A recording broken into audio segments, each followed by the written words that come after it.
अबीरा और अरमान जानने की कोशिश कर रहे हैं कि शाहरुख के साथ ऐसा किसने किया है। तभी वहाँ पे कोरस गैंग आती है और अब और उन्हें कैरम के लिए इनवाइट करते हैं। पर अरमान और अबीरा कहते हैं आप लोग आगे जाइए, हम आते हैं पीछे से।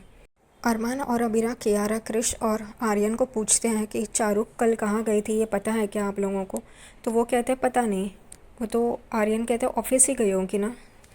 अरमान और अबीरा कहते हैं ठीक है आप लोग जाइए, हम आते हैं।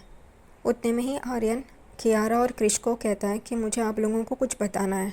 लेकिन कियारा और क्रिश कहते हैं कि तुझे भूख ही लगी होगी ना, जा बुक कर खा ले करके, और वो लोग आगे चले जाते हैं। यहाँ पे आर्यन रुक के अरमान अबीरा की तरफ देखता है और ये सोचता है कि मैं इन दोनों को बताऊँ करके।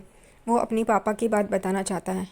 वो अरमान और अबीरा के पास आता है और कहता है कि मुझे आप लोगों को कुछ बताना है। तभी अरमान कहता है अभी नहीं, अभी हम लोग थोड़ा बिज़ी है, तो चल हम लोग आते हैं करके, और वो वहाँ से चला जाता है।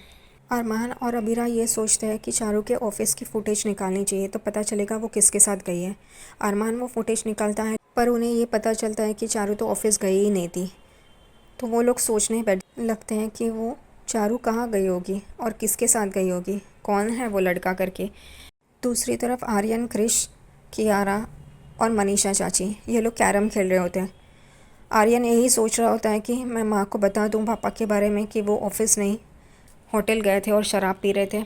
लेकिन फिर कियारा कहती है माँ कितनी खुश है ना, वो बहुत खुश है, ऐसे ही रहे। और आर्यन चुप बैठ जाता है, वो बताता नहीं है कुछ भी। यहाँ पे अभीरा और अरमान चारू के पास आते हैं। चारू बहुत ही डिस्टर्ब होती है। वो अपने गले का निशान मिटाने की कोशिश कर रही होती है लेकिन वो मिटा नहीं पाती, और ये देख के अरमान और अबीरा को बहुत ही बुरा लग रहा होता है। अबीरा उसे अपने गले से लगाती है और अरमान और अबीरा ये जानने की कोशिश कर रहे होते हैं वो कौन है करके, लेकिन वो कुछ बताती नहीं है। अबीरा को शाहरुख की पर्स में एक होटल का, रेस्टोरेंट का टिश्यू पेपर दिखाई देता है। उस पे उस रेस्टोरेंट का नाम रहता है। फिर अबीरा अरमान से कहती है हमें उस रेस्टोरेंट के बारे में जानकारी निकालनी चाहिए, वहाँ की फुटेज निकालनी चाहिए। अरमान पूछता है क्यों, तो वो कहती है मैंने चारू के पर्स में उस रेस्टोरेंट का टिश्यू देखा है, इस वजह से। उतने में ही अरमान को डॉक्टर का कॉल आता है अबीरा की प्रेगनेंसी टर्मिनेट करने के लिए। वो बात करने जा ही रहा होता है, उतने में अबीरा वो कॉल लेती है और कहती है मुझे अपनी प्रेगनेंसी टर्मिनेट नहीं करवानी है करके, और वो कॉल रख देती है। वो अरमान को कहती है अभी हमारे इशू से ज़्यादा चारू का साथ देना है, तो हम ये अपना झगड़ा बाजू में रखते हैं और चारू का साथ देते हैं। अरमान उस रेस्टोरेंट की फुटेज निकालने की कोशिश कर रहा होता है। दूसरे दिन यहाँ पे घर पे धनतेरस होती है। विद्या धनतेरस की पूजा करती है और आरती सबको देती है। और इसी दिन नीरज और उसके घर वाले, चारू के ससुराल वाले आने वाले होते हैं शादी की डेट फिक्स करने के लिए। यहाँ पे चारू बहुत ही गुमसुम सी बैठी होती है।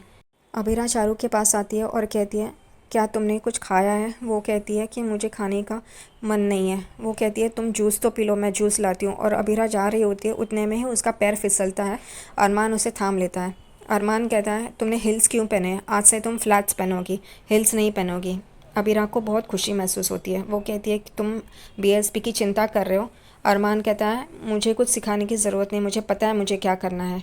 उतने में ही अरमान को उस रेस्टोरेंट की फुटेज मिलती है। अबीरा और अरमान उस फुटेज को देखने लगते हैं। उन्हें उस फुटेज में दिखता है कि चारू एक गाड़ी में बैठी है और थोड़ी देर के बाद उस गाड़ी से रोते हुए बाहर निकलती है। अरमान यही कह रहा होता है ये गाड़ी किसकी है, लेकिन उसे समझ में नहीं आ रहा होता है।